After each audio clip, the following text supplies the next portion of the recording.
الفن بالمينا بشمال لبنان، أحيا أمسية شعرية وتوقيع كتاب للشاعرة هنادي حجازي بعنوان شهد الخوابي، بحضور شخصيات ثقافية وسياسية وفكرية وحشد كبير من المهتمين وأصحاب الفكر والمجتمع.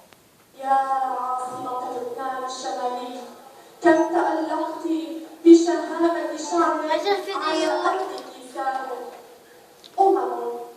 وعهود تعاقبت عليك كنقش حافر، معالمك التاريخية والأثرية ازدادت رونقا متلألئا وتألقا